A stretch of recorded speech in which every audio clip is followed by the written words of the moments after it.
കർത്താവിന്റെ തിരുനാമത്തിന് മഹത്വം. प्रभु का अति पवित्र नाम को महिमा मिले.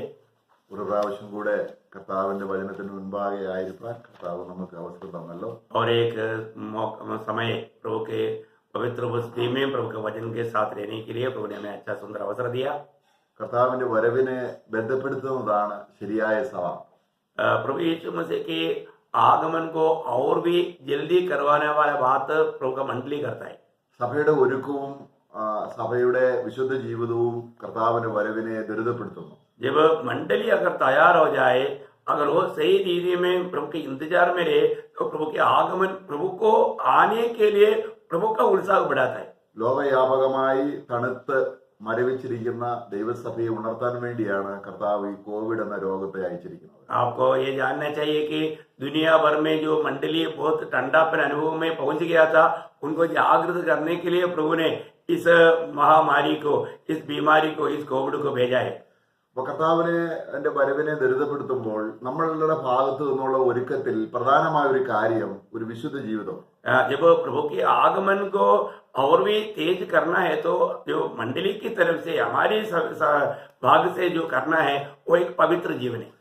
അപ്പോൾ ഈ വിശുദ്ധ ജീവിതത്തോടുള്ള ബന്ധത്തിൽ കർത്താവ് നമ്മളെ പഠിപ്പിച്ചതും വിശേഷാൽ ഇസ്രായേലിനോടുള്ള ബന്ധത്തിൽ ഒരു പ്രധാന കാര്യം ഓരോ ദിവസവും അവരവരുടെ പാപങ്ങൾ ഇടപെട്ട് അതിൽ നിന്നൊരു മോചനം പ്രാപിക്കേണ്ടത് ആവശ്യമാണ്. जब पवित्र जीवन के बारे में मंडली के साथ हो या पुराने नियम में इसराइल के साथ हो, वो उसका पाप के साथ व्यवहार करके एक एक पापों पर उन्हें विजय प्राप्त करना है.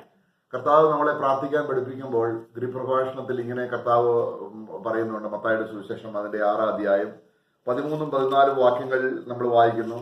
നിങ്ങൾ ക്ഷമിക്കുന്നുവെങ്കിൽ ഞങ്ങളുടെ ഒരു പദം അവിടെ കർത്താവ് പറയുന്നുണ്ട്. जब हम लोग प्रभु यीशु मसीह ने 6 लोगों को प्रार्थना सिखाया, उस समय में मत्ती की सुसमाचार उसकी 6 अध्याय 9 से 13 वचन तक जब पढ़ता है, तो उस समय में हम देखते हैं कि उसमें एक शब्द 13 वचन में ऐसे देखता है कि यदि तुम दूसरी की क्षमा करे तो. അപ്പൊ അതിന്റെ 14-ാം വാക്യത്തിൽ നമുക്കൊന്ന് വായിക്കാം. उसका 14 वचन हम पढ़ेंगे. इसलिए यदि तुम मनुष्य के अपराध क्षमा करोगे तो तुम्हारा स्वर्गीय पिता भी तुम्हें क्षमा करेगा. അപ്പോൾ ഇവിടെ ക്ഷമിക്കുക എന്ന് പറയുന്ന ഒരു വിഷയമാണ് നമ്മുടെ ആത്മീയ ജീവിതത്തിൽ ദൈവവുമായുള്ള ബന്ധത്തിൽ ആദ്യം ദൈവം ചെയ്യുന്നത്.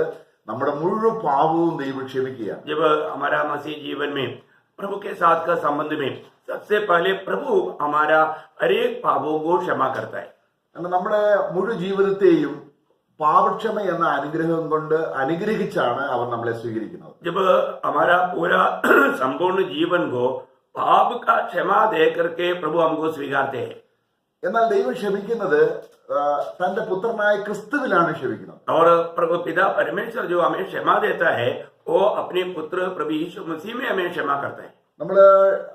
നമുക്ക് ക്ഷമ കിട്ടേണ്ടതിന് ക്രിസ്തു അധ്വാനിച്ച അധ്വാനവും അവന്റെ കഷ്ടതകളും എല്ലാം നമ്മളെ വിലയിരുത്തി പരിശുദ്ധാത്മാവ് നമുക്ക് ഗ്രഹിക്കാൻ കൃപ തന്നാൽ വളരെയധികം കടപ്പാട്, വളരെയധികം സ്നേഹം നമുക്ക് ദൈവത്തോടുണ്ടാവും. अगर हमें क्षमा देने के लिए हमारे पुत्र के द्वारा जो कार्य किया, उस कार्य को अगर हम जानेगा तो हमें प्रभु के साथ बहुत से ऐसा आभार भरा दिल से बहुत जिम्मेवारी भरा जीवन हमारा रहेगा.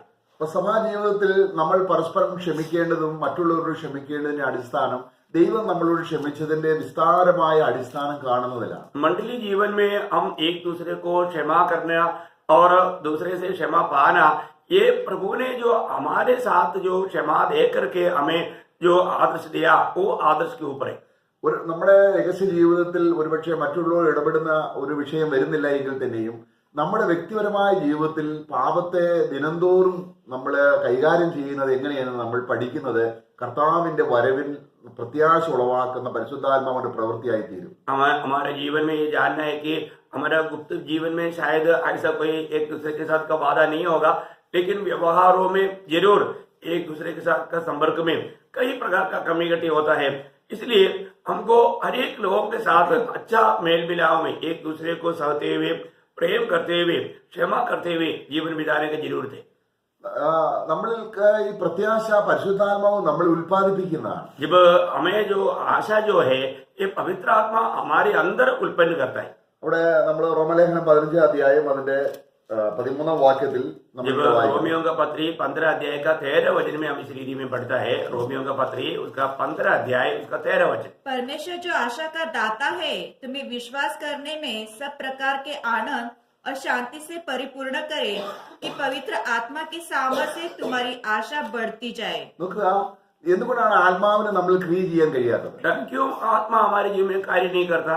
പാപക്ഷമയുടെ അടിസ്ഥാനത്തിലാണ് ആത്മാവ് നമ്മളിൽ പ്രവർത്തിക്കുന്നത്. क्योंकि जब हम पाप क्षमा करते हैं उसके ऊपर पवित्र आत्मा हमारे जीवन में कार्य करता है। ക്രിസ്തു നമുക്ക് വേണ്ടി അധ്വാനിച്ചതും അവൻ പ്രയത്നിച്ചതും എല്ലാം നമ്മുടെ ജീവിതത്തിൽ വിശ്വാസത്തിൽ ഏറ്റെടുക്കുമ്പോൾ ആത്മാവിന് നമ്മളിൽ ക്രിയ ചെയ്യാൻ, പ്രവർത്തിക്കാൻ, ദൈവത്തിന്റെ എല്ലാ ഫലങ്ങളും ഉത്പാദിപ്പിക്കുവാൻ ആത്മാവ് എപ്പോഴും സജീവമാണ്. जब प्रभु यीशु मसीह ने हमारे लिए जो भी कार्य किया वो काम पवित्र आत्मा हमें बताता है, समझाता है, और उसके अनुसार अगर हम अपने जीवन को समर्पण करेगा तो आत्मा हमारे जीवन में कार्य करने के लिए हमेशा उत्सुक है। അപ്പൊ ആത്മാവിനെ ദുഃഖിപ്പിക്കരുതെന്നാണ് നമ്മൾ തിരുവനന്തപുരത്ത് പുതിയ നിയമത്തിൽ വായിക്കുന്നത്. जब हम वचन में पढ़ता है कि आत्मा को शोकित ना करो, എന്നാൽ ആത്മാവിനെ കോപിപ്പിക്കരുതെന്നല്ല. सिर्फ आत्मा को क्रोधित ना करो, ऐसा नहीं। എന്ന് പറഞ്ഞാൽ അർത്ഥം നമ്മൾ ആത്മാവ് കോപിച്ചാൽ അതിന്റെ അർത്ഥം ആത്മാവ് നമ്മളിൽ വസിക്കത്തില്ല. अगर आत्मा क्रोधित करने का अर्थ क्या है, फिर आत्मा हमारे में वास नहीं करेगी। നമ്മൾ പഴയ നിയമത്തിൽ കാണുന്നുണ്ട്, പരിശുദ്ധാത്മാവിനെ അവർ കോപിപ്പിച്ചത് കൊണ്ട് ആത്മാവ് ദേവാലയം വിട്ടു പോകുന്നതായിട്ട് നമ്മൾ കാണും. हम लोग पुराने नियम में पढ़ता है कि उन लोगों ने आत्मा को क्रोधित किया, इसलिए वो लोग प्रभु का आत्मा मंदिर छोड़कर गया, ऐसा हम देखते हैं। അപ്പം മന്ദിരം വിട്ടു പോകത്തക്കവണ്ണമുള്ള നിലയിൽ പഴയ നിയമത്തിലെ യാഗങ്ങൾക്ക് പരിശുദ്ധാത്മാവിന് സ്ഥിരം അവരിൽ ആലയത്തിൽ വസിപ്പിക്കുവാൻ കഴിയാത്ത നിലയിലുള്ള യാഗങ്ങളാണ് കഴിച്ചു വരുന്നത്. तो इसका मतलब पवित्र आत्मा उनके साथ हमेशा बिना ना रह पाते थे, उस प्रकार का बलियों को वो लोग करते आते थे। നമ്മള് എബ്രായ ലേഖനം 10:11 നമ്മൾ വായിക്കുന്നു. जब इब्रानियों का पत्री 10 अध्याय का 11 वचन में हम पढ़ते हैं, इब्रानियों 10 अध्याय का 11 वचन। हर एक याजक तो खड़े होकर प्रतिदिन सेवा करता है और एक ही प्रकार के बलिदान जो पापों को भी दूर नहीं कर सकते बार बार चढ़ाते हैं। നോക്കുക, അവിടെ പാപങ്ങളെ പൂർണ്ണമായി നീക്കാൻ കഴിയാത്ത യാഗം അർപ്പിച്ചു വന്ന ആലയത്തിൽ ആത്മാവ് വിട്ടുപോകുന്ന സ്ഥിതി ഉണ്ടാവും. अभी हम देखते हैं कि पाप को हमेशा के लिए दूर नहीं कर सकता था।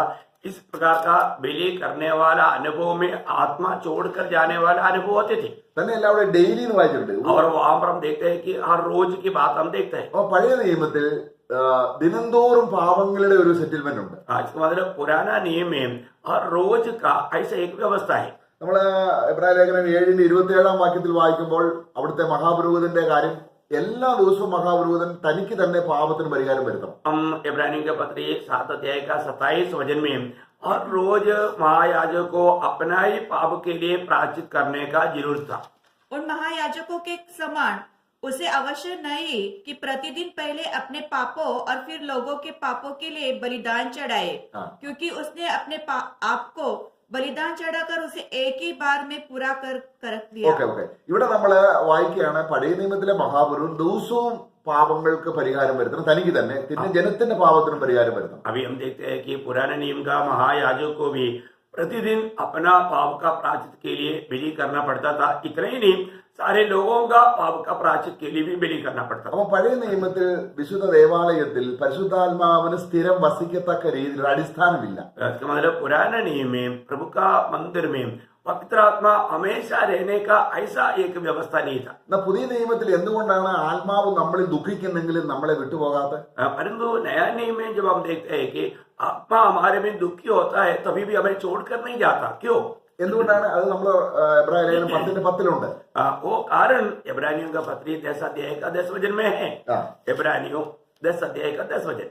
उसी इच्छा से हम यीशु मसीह की देह के एक ही बार बलिदान चढ़ाए जाने के द्वारा पवित्र किए गए हैं। 14 വാക്യം കൂടെ. उसका 14 वचन भी, क्योंकि उसने एक ही चढ़ावे के द्वारा उन्हें जो पवित्र किए जाते हैं सर्वदा के लिए सिद्ध कर दिया है।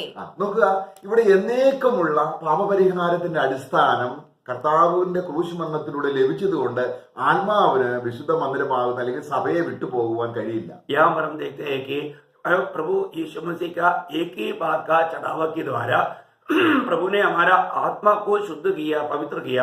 इसलिए पवित्र आत्मा किसी भी कारण हमें छोड़ करके नहीं जाता। പ്രൈസിലുള്ള എത്ര അനുഗ്രഹമാണ്! ये कितना धन्यवाद है। നമ്മുടെ എന്തെങ്കിലും പ്രത്യേകത കൊണ്ടാണോ ആത്മാവ് നമ്മളെ വിട്ടു പോകാത്തത്? हमारा कोई खूबी के कारण आत्मा हमको छोड़कर नहीं जाता, ऐसा है क्या? അല്ല, नहीं, നമ്മുടെ കർത്താവിന്റെ യാഗത്തിന്റെ പ്രത്യേകതയാണ്. क्योंकि ये प्रभु यीशु मसीह के उस बलिदान की सविशेषता है. എന്നിരുന്നാലും ആത്മാവിന് നമ്മളിൽ പ്രത്യാശ ഉളവാക്കാൻ കഴിയാത്ത രീതിയിൽ, ആത്മഫലം ഉളവാക്കാൻ കഴിയാത്ത രീതിയിൽ ആത്മാവിനെ ദുഃഖിപ്പിക്കുന്ന ഒരു അവസ്ഥയിൽ വിശ്വാസികളായിത്തീരുന്നു. तभी भी हम लोग प्रभु की आत्मा हमारे जीवन में आनंद ना रहते हुए, आत्मा का फल उत्पन्न ना करते हुए विश्वासी लोग ऐसा कुछ अवस्थाओं में पहुंच जाते. അപ്പോൾ നമ്മുടെ ജീവിതത്തിൽ എപ്പോഴും ശ്രദ്ധിക്കേണ്ട ഒരു കാര്യം, നമ്മളിൽ പാപം വരും. പക്ഷെങ്കിൽ ആ വരുന്ന പാപത്തിന് ഉടനടി അതിനൊരു പരിഹാരം കണ്ടെത്തുന്നില്ല എങ്കിൽ നമ്മൾക്ക് ആത്മാവിനെ നമ്മൾ ദുഃഖിപ്പിക്കുക. हमारे जीवन में हमेशा एक बात को याद रखना, हम लोग जब इस जीवन की यात्रा में हमारे जीवन में पाप होगा, पाप होता है तो उसका जरूर छुटकारे का कार्य हमें करना चाहिए. वो क्या है हमें जानना और उस बात को मानना हमारा कर्तव्य है. നമ്മളിൽ ഒരു ചെറിയൊരു പാപമാണെങ്കിലും നമ്മളിൽ അത് ഭയങ്കര ഭാരമുള്ളതാണ്. यदि हमारा जीवन का एक छोटा पाप भी क्यों ना हो, वो हमें बहुत बोझ देगा. നമ്മൾക്ക് മുന്നോട്ടുള്ള നമ്മുടെ യാത്രയിൽ തടസ്സങ്ങളും പ്രയാസങ്ങളും ഭാരവും നമുക്ക് തോന്നുന്നത് നമ്മുടെ ജീവിതത്തിൽ ആത്മാവിന് പ്രവർത്തിക്കാൻ കഴിയാത്ത രീതിയിൽ ഒരു ഭാരം, ഒരു കല്ലെടുത്ത് വെച്ചിരിക്കുന്ന ഒരു ഭാരം നമ്മളിലുണ്ട്. आत्मा जो आगे बढ़ने में रुकावट करने लायक, बोझ लगने लायक बात क्या है कि हमारे अंदर का वो पाप बहुत छोटा भी क्यों ना हो, छोटा पाप करके ऐसा प्रभु का दृष्टि में कोई पाप नहीं, लेकिन हमारा दृष्टि में हमको ऐसा लगता है तो भी वो पाप हमें आगे बढ़ने में रुकावट आएगा. നമുക്കറിയാം, സദൃശ്യവാക്യത്തിൽ നമ്മൾ വായിക്കുന്നുണ്ട്, 21 അധ്യായം 28 എടുത്ത് വായിക്കണ്ട, അവിടെ അകൃത്യഭാരം ചുമക്കുന്നവന്റെ വഴി വളഞ്ഞിരിക്കും. जब हम नीति वचन 21 का 28 में हम पढ़ते हैं कि जो भी अतिक्रम का भार उड़ाता है उसका मार्ग हमेशा टेढ़ा रहता है. നമ്മുടെ ദൈവത്തിന്റെ ഏറ്റവും വലിയൊരു കാര്യം എന്ന് പറയുന്നത്, നമ്മുടെ ഏത് അതിക്രമവും തന്റെ ശിരസിൽ വഹിക്കാൻ സന്മനസ്സുള്ള ഒരു രക്ഷകനെയാണ് ദൈവം നമുക്ക് തന്നിരിക്കുന്നത്. हमारा महान परमेश्वर का एक बहुत बड़ा खूबी क्या है कि हमारा कोई भी प्रकार का अतिक्रम को प्रभु अपने ऊपर लेने के लिए तैयार है. പക്ഷെ നമ്മൾ പലപ്പോഴും ഭാരം എന്ന് പറയുമ്പോൾ പാപത്തെ കുറിച്ചല്ല നമ്മൾ ചിന്തിക്കുന്നത്. മറ്റു ചില പാപങ്ങൾ, എനിക്ക് പൈസയില്ല, വീടില്ല, എനിക്കല്ലെങ്കിൽ ജീവിതം മുന്നോട്ട് കൊണ്ടുപോകാനുള്ള സാമ്പത്തിക ഇതൊക്കെയാണ് ഭാരമായിട്ട് പലപ്പോഴും നമ്മൾ കരുതുന്നത്. हम लोग बाहर का बारे में सोचता है तो पाप का बाहर का बारे में नहीं सोचता. फिर क्या सोचता है, मेरे पास पैसा नहीं, मेरे पास नौकरी नहीं, मेरे पास धन नहीं, मेरे पास वो सुविधा नहीं, ये सुविधा नहीं, दुनिया की बातों को बाहर समझते हैं. അപ്പൊ അങ്ങനെ ഒരു ഭാരം വഹിക്കുന്നത് കൊണ്ട് കർത്താവിന്റെ മുന്നോട്ട് നമ്മളിൽ പ്രവർത്തിക്കാൻ കഴിയുന്നില്ല. इसी प्रकार का जो मानो दुनियादारी की बातों को सोच करके बाहर लेने के कारण प्रभु हमें आगे बढ़ाने के लिए प्रभु को तकलीफ होता है. പാപമോചനത്തിന്റെ ഏറ്റവും വലിയ അനുഗ്രഹം ദൈവവുമായുള്ള കൂട്ടായ്മയാണ്. क्योंकि इस पाप से छुटकारा का सबसे बड़ा आशीष प्रभु के साथ का संगति है. നമുക്ക് ദൈവവുമായുള്ള കൂട്ടായ്മയിൽ വരുമ്പോൾ ദൈവം നമ്മുടെ പിതാവാണ്. जब हम प्रभु के संगति में रहेगा तो आपको मालूम है परमेश्वर हमारा पिता है. കർത്താവ് ഗിരിപ്രഭാഷണത്തിൽ പറഞ്ഞിട്ടുണ്ട്, ജാതികൾ ചിന്തിക്കുന്നത് പോലെ നിങ്ങൾ ഒന്നും ചിന്തിക്കരുത്, സ്വർഗസ്ഥനായ പിതാവ് ഇത് അറിയുന്നുവല്ലോ. जब प्रभु ने उस पहाड़ी उपदेश में कहा है कि जाति की अन्य जाति के लोग ऐसे चिंता करता है, तुम उस प्रकार चिंता नहीं करना, क्योंकि हमारा स्वर्गीय पिता ये सब जानते हैं. അപ്പൊ നമ്മളിൽ ഒരു ചെറിയ പാപം വരുമ്പോൾ നമ്മുടെ ചിന്തകളെല്ലാം ഭാരം ചുമക്ക് ഡൈവേർട്ട് ആയി ദൈവത്തിൽ നിന്ന് അകന്നകന്നു പോകും. जब भी हमारे जीवन में छोटा भी पाप आए, वो पाप क्या करता है, हमारा विचारों को दूसरे एक मार्ग में वो ले चलता है. നമ്മൾ വഴി വിട്ട് ചിന്തിക്കുന്നു. हम लोग मार्ग छोड़ करके सोचने लगता है. ഇതാണ് കർത്താവ് അവിടെ പറയുന്നത്, അവിടെ പരീക്ഷകന്റെ കയ്യിൽ നിന്ന് ഞങ്ങളെ രക്ഷിക്കണം. इसलिए प्रभु ने प्रार्थना में लोगों को ये सिखाया था कि हमें परीक्षा में पढ़ने नहीं रहना, हमें बचाना. നമ്മൾ വലിയൊരു ഭാരവും ചുമന്നുകൊണ്ട് സഭാജീവിതം നയിച്ചാൽ ആകപ്പാട് വിഷമമാണ്. यदि हम बड़ा बोझ लेकर के मंडली जीवन में आगे बढ़ना चाहेंगे तो सबसे बड़ा गड़बड़ी हो जाएगा. അപ്പോൾ നമ്മുടെ ജീവിതത്തിൽ ഒരു ചെറിയ നിരൂപണമെങ്കിലും പാപമായി വരുന്നുവെങ്കിൽ ഉടനെ കഴുകി അതിന്റെ ശുദ്ധീകരണം പ്രാപിക്കാനുള്ള പരിജ്ഞാനം നമുക്കുണ്ടെങ്കിൽ നമ്മുടെ ജീവിതം എത്ര ശോഭനകരമാണ്. यदि हमारा विचारों में सोच में ऐसा कुछ पाप या गिनती आ गया तो तुरंत कबूल करके प्रभु के साथ मेल खा करके जीवन बिताएगा तो एक कितना आशीषदायक मसीह जीवन हम बिता सकता है. അപ്പോൾ പാപഭാരം, ദാവീദ് തന്റെ ജീവിതത്തിൽ താൻ ഒരു വിശ്വാസി ആയിരുന്നിട്ടും തന്റെ പാപങ്ങളെല്ലാം പരിഹരിക്കപ്പെട്ടിട്ടും താൻ നിലവിളിക്കുന്ന ഒരു കാര്യം ഇതിനെക്കുറിച്ചാണ് 38 സങ്കീർത്തനത്തിൽ നമ്മൾ വായിക്കുന്നുണ്ട്. जब दावीद के जीवन में उन्होंने पाप क्षमा पा करके जीवन बिताते हुए भी मतलब वो पाप का बारे में उनको सताने वाला कुछ विचार था, इसलिए वो 38 भजन संहिता में हम पढ़ता है. അതിന്റെ 4-ാം വാക്യത്തിന്റെ അവസാന ഭാഗത്തിൽ, ഭാരമുള്ള ചുമട് പോലെ എന്റെ പാപം എനിക്ക് ഘനമായിരിക്കും. उसका 4 वचन की आखिरी भाग में, और वे भारी बोझ के समान मेरे सहने से बाहर हो गए हैं। हाँ, बहुत भारी बोझ के समान मेरे सहने से बाहर होने लायक वो पाप मुझको इतना तकलीफ देता है करके दावीद यहाँ पर बिंदी करते हैं। അപ്പൊ നമ്മുടെ ജീവിതത്തിൽ ഏതെങ്കിലും നിലയിൽ ഒരു ഭാരമുണ്ടെങ്കിൽ അത് നമ്മൾ അകൃത്യഭാരവുമായിട്ട് ബന്ധപ്പെടുത്താതെ ചിന്തിക്കുന്നെങ്കിൽ നമ്മൾ വളരെ പോഷത്വമാണ്. यदि हमारे जीवन में किसी प्रकार का भी ऐसा कोई पाप है, ऐसा कोई भार लगता है, तो हमें ये बात को जानना है कि वो एक अधिक्रम है। इसलिए हमें उस रीति में सोच करके प्रभु के सामने ला करके प्रभु से छुटकारा प्राप्त करना चाहिए। ആകയാൽ നമ്മുടെ പാപങ്ങളുടെ ഇടപെടൽ ഒരു വർഷത്തിന്റെ അന്ത്യത്തിൽ നമ്മൾ നീക്കി വെക്കാതെ ഓരോ നിമിഷവും വരുമ്പോൾ അന്നന്ന് തന്നെ നമ്മുടെ ജീവിതം ക്ലിയർ ആയി പോകുന്നെങ്കിൽ ജീവിതം ഏറ്റവും നമ്മുടെ കർത്താവിനെ വരവിനെ ബന്ധപ്പെടുത്തുകയും നമ്മൾ ഏറ്റവും ശുദ്ധമുള്ള ഒരു വിശുദ്ധ ജീവിതം നയിക്കാൻ ഇടയായിത്തീരും. देखो, हमारे जीवन में अगर एक पाप भी आता है तो वो साल का एंड में हम प्रभु को सामने कबूल करके मेल खाएंगे, ऐसा सोच करके धोखा मत खाना। रोज का पाप गिरती को पवित्र आत्मा याद दिलाता है, वो प्रभु के सामने कबूल करना चाहिए, प्रभु से मेल खाना चाहिए। ऐसा है तो हमारे आत्मीय जीवन में उन्नति पाने के लिए और आगे बढ़ने के लिए सबसे अच्छा अवस्था रहेगा। നമ്മൾ കർത്താവിലേക്ക് രക്ഷിക്കപ്പെട്ട് നമ്മൾ തിരിച്ചു വരുമ്പോൾ അല്ലെങ്കിൽ പാപഭാരം കഴിഞ്ഞ് നമ്മൾ കർത്താവിലേക്ക് വരും, കർത്താവ് നമ്മളോട് പറയുന്ന ഒരു കാര്യം ഇതാണ്, ഞാൻ ഇനി നിങ്ങളുടെ പാപങ്ങൾ ഓർക്കയില്ല. जब हम पाप क्षमा पा करके प्रभु के निकट आता है तो प्रभु हमें कहता है कि आगे को मैं तुम्हारा पाप याद स्मरण नहीं करूंगा। നമ്മൾ 10-ാം അധ്യായം എബ്രായ ലേഖനം 10:17 ഒരു വാക്യം, ഒരുപാട് വാക്യങ്ങളുണ്ട്, ഒരു വാക്യം इब्रानियों 10 का 17 वचन में ऐसा इस विषय में बहुत से वचन है, परंतु इब्रानियों 10 का 17 वचन फिर वह यह कहता है, मैं उनके पापों को और उनके अधर्म के कामों को फिर कभी स्मरण न करूंगा। അപ്പൊ നമുക്ക് യേശുക്രിസ്തുവിന്റെ പ്രായശ്ചിത്തത്തിന്റെ അനുഗ്രഹം കൊണ്ട് നമ്മുടെ പാവങ്ങൾ ദൈവം നമ്മൾ ഇനി ഓർക്കുന്നില്ല. देखो, प्रभु यीशु मसीह के हमारे प्रति जो पाप का बलिदान हुआ, उस बलिदान के कारण प्रभु का वचन कहता है कि प्रभु कहता है कि अभी प्रभु कभी स्मरण नहीं करेगा, हमारा पापों को प्रभु स्मरण नहीं करेगा। ദൈവം അങ്ങനെ ഓർക്കുകയാണെങ്കിൽ अगर प्रभु याद करे तो ആർക്ക് ദൈവത്തിന് നിൽക്കാൻ കഴിയും? कौन प्रभु के उपस्थिति में खड़ा हो सकता? നമ്മളെ സങ്കീർത്തനം 130 അതിന്റെ 3-ാം വാക്യം, जब 130 का 3रा वचन में हम ऐसा पढ़ता है, 130 का 3रा वचन, हे यहाँ, यदि तू अधर्म के कामों को लेखा ले तो हे प्रभु कौन खड़ा रह सकेगा? നീ പാപങ്ങളെ ഓർക്കുകയാണ്. ഞങ്ങൾ ചെയ്ത പാപം, നമ്മൾ എത്രയോ പാപം ചെയ്യുന്നുണ്ട്. अगर प्रभु हम कितनी पाप करता है, कितनी अधर्म करता है, यहाँ पर दावीद बोलता है कि यदि तुम उन अधर्मों को अगर विचार करेगा तो कौन तेरे सामने खड़ा हो सकता? നമ്മൾ പാപത്തെ വിഭജിച്ച് പഠിക്കുമ്പോൾ പഴയ നിയമത്തിൽ ഒരുപാട് പേര് പറയുന്നുണ്ട്. കുറ്റമെന്നുണ്ട്, അകൃത്യമെന്നുണ്ട്, ലംഘനമെന്നുണ്ട്, പാപമെന്നുണ്ട്, ഇങ്ങനെ അനേക വിധത്തിൽ അതിന് ഓരോന്നിനും അതിൻ്റെതായിരിക്കുന്ന വിസ്താര രീതിയിൽ പഠിക്കേണ്ടതുണ്ട്. जब पुराना नियम में पाप का बारे में बहुत प्रकार का उसका व्याख्या दिया है, अतिक्रम है, बुराई है, झूठ है, गिल्टी है, इस प्रकार बहुत से ऐसे बातों का वर्णन उसमें किया हुआ है। എന്നാൽ നമ്മൾ കർത്താവിന്റെ അടുക്കിലേക്ക് നമ്മൾ വരുമ്പോൾ കർത്താവ് നമ്മളുടെ പാപങ്ങളെ ക്ഷമിച്ചു എന്നുള്ളൊരു നല്ല ധൈര്യം നമുക്ക് കിട്ടുമ്പോൾ ദൈവത്തിന്റെ പരിശുദ്ധാത്മാവ് പിന്നെ പാപം ചെയ്യാതെ ജീവിക്കാൻ ആത്മാവുള്ള ഒരു ജീവിതത്തിലേക്ക് നമ്മളെ കൊണ്ടുവരികയാണ്. जब हम प्रभु से पाप क्षमा प्राप्त करता है, प्रभु की आत्मा में नया जन्म पाने के बाद में आत्मा में आगे बढ़ने के लिए पवित्र आत्मा हमको आगे ले चलने वाला एक अनोखा अनुभव हमें मिलता है। നമ്മൾ ആത്മാവിൽ ജീവിക്കുമ്പോൾ പാപം വരുന്നില്ല. जब हम प्रभु की आत्मा में जीवन बिताए तो फिर पाप नहीं होता। നമ്മൾ പാപം ഇല്ലാത്തത് കൊണ്ടല്ല, हमारे में पाप नहीं, ऐसा नहीं, നമ്മൾ ജഡത്തിലല്ല ജീവിക്കുന്നത്, हम लोग शरीर के अनुसार नहीं चलते, നമ്മൾ ആത്മാവിലാണ് ജീവിക്കുന്നത്. हम आत्मा के अनुसार चलते। പക്ഷെ നമ്മൾ ആ വഴി മനസ്സിലാക്കാൻ സമയം എടുത്തുന്നിരിക്കും. हमें उस मार्ग को जानने के लिए हो सकता है कुछ समय लेना पड़े। എന്നിരുന്നാലും ഞാൻ സിൻലെസ് പെർഫെക്ഷൻ, ഞാൻ ഒരു പാപവും ചെയ്യാത്ത നിലയിൽ ജീവിക്കുന്നു എന്ന് ആർക്കും പറയാൻ പറ്റത്തില്ല.